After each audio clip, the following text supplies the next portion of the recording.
Sete anos de 7-1, dói até hoje, né?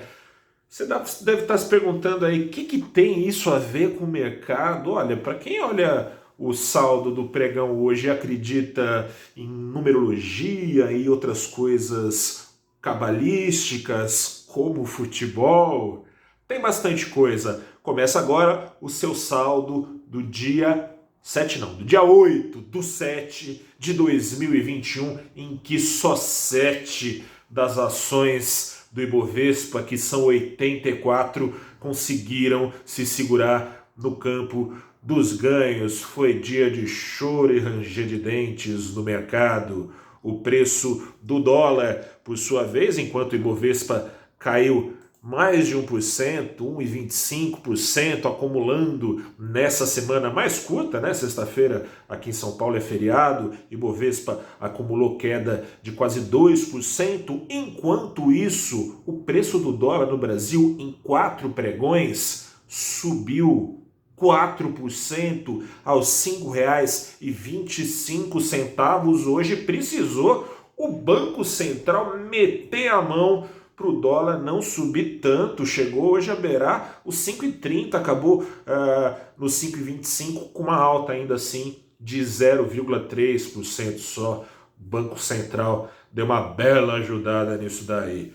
Seguinte, quem hoje quem acordou um pouquinho mais tarde, como este repórter aqui que vos fala, tomou um susto quando ligou o computador e foi dar uma olhada no mercado financeiro mundial. Quem olhou para o Ibovespa não se assustou, a não ser que tivesse desavisado, que não soubesse que teve polícia ontem entrando na CPI para levar para cana o ex-funcionário do governo.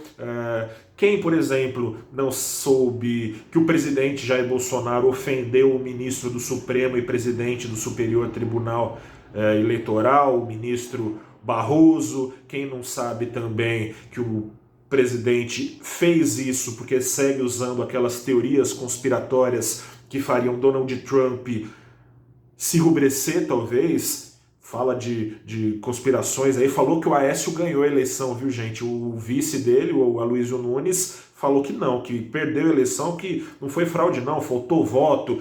Quem não sabia também e se assustou com o ritmo do Ibovespa, quem não sabia, por exemplo, que as Forças Armadas se alvoroçaram e tomaram as dores para si dos poucos membros acusados de corrupção de toda a caserna. Quem não soube que as Forças Armadas tentaram acuar, então, o poder legislativo, vestindo a carapuça das críticas cirúrgicas contra esses poucos militares envolvidos em denúncias de corrupção, denúncias feitas pelo senhor senador Aziz, presidente da CPI. Quem não sabia disso tudo se assustou quando olhou o Ibovespa. Eu, sabendo disso tudo, não me assustei não quando eu olhei o Ibovespa, mas daí eu falei, pô, será que é só aqui no Brasil? Não é só aqui no Brasil, não foi só aqui no Brasil, porque o bicho pegou para tudo quanto é lado, bolsa da Europa para baixo, bolsa americana para baixo, lá na Ásia tudo meio para baixo também,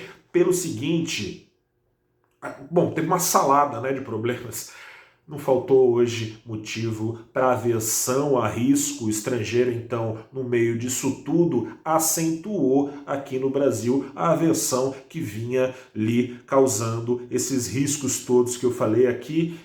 Brasil, mercado emergente, portanto mais arriscado, sim, situações normais de temperatura e pressão. O Brasil já é considerado mais arriscado na comparação com os principais mercados. Você pode imaginar quando o bicho pega, não só aqui dentro, mas também lá fora. Por isso mesmo, seguiu a toada, então, do investidor tirando o pé daqui.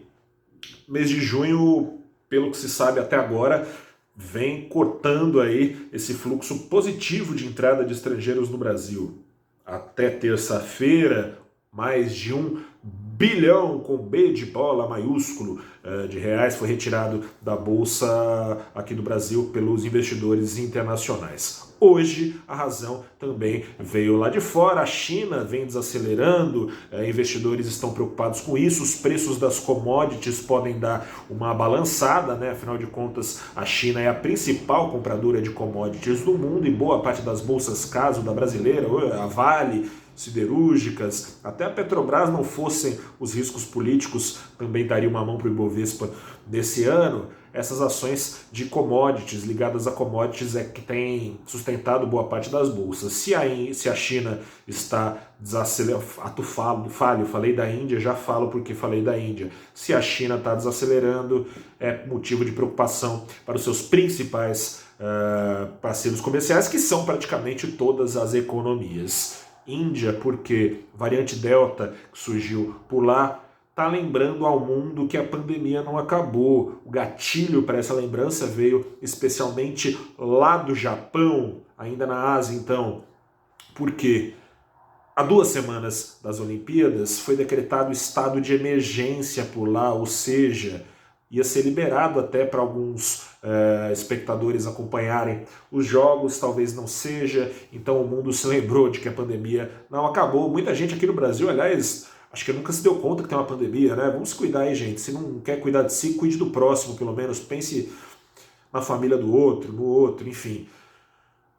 Não só da Ásia veio preocupação. Na Europa, o BCE, o Banco Central Europeu, mudou a sua fórmula de acompanhamento da inflação. É um pouco parecido com o que os Estados Unidos já vem fazendo, mas o BCE falou que não vai usar uma média para perseguir uma meta de inflação. Porém, contudo, todavia, no entanto, falou que a inflação agora vai ser tolerada, né? Mesma coisa que o Fed está fazendo de outro jeito, mas ao fim e ao cabo significa o quê?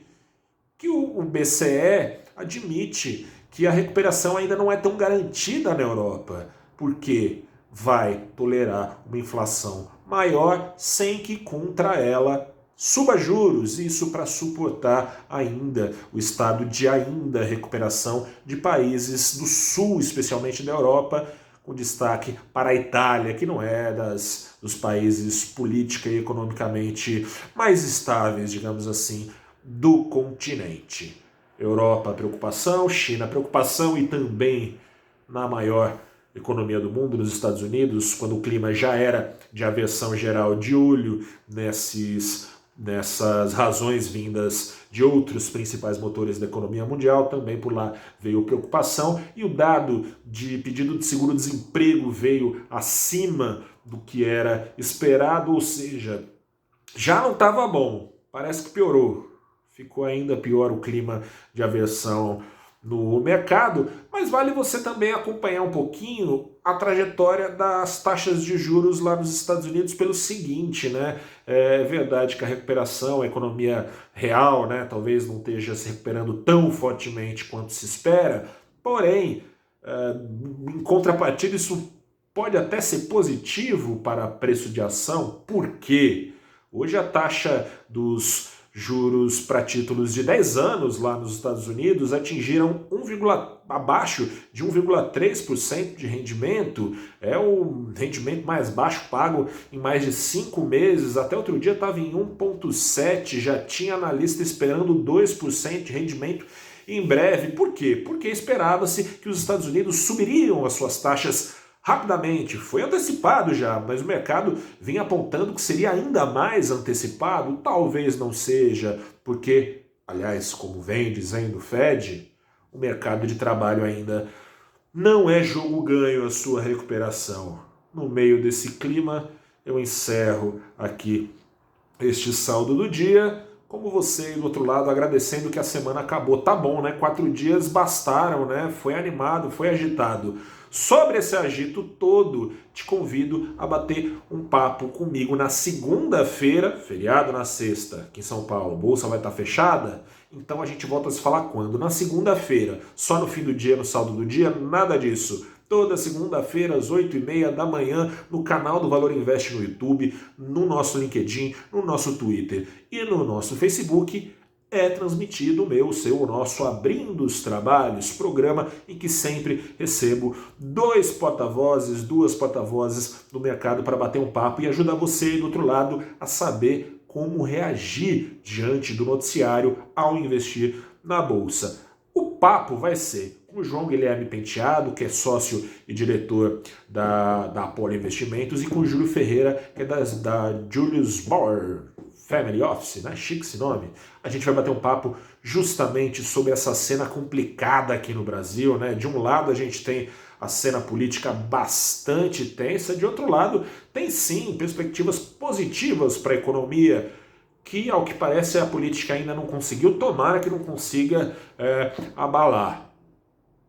A gente vai falar então sobre isso, você vai acompanhar ao vivo, se quiser mandar suas perguntas, espero por você na segunda-feira às 8h30 da manhã. Eu sou o repórter Gustavo Ferreira, fico por aqui, amanhã estou de folga, que também sou filho de Deus, me cuidando aqui do meu lado, se cuide também, vacina, se não chegou, tá chegando, já já é a minha vez. Grande abraço, até a próxima e tchau.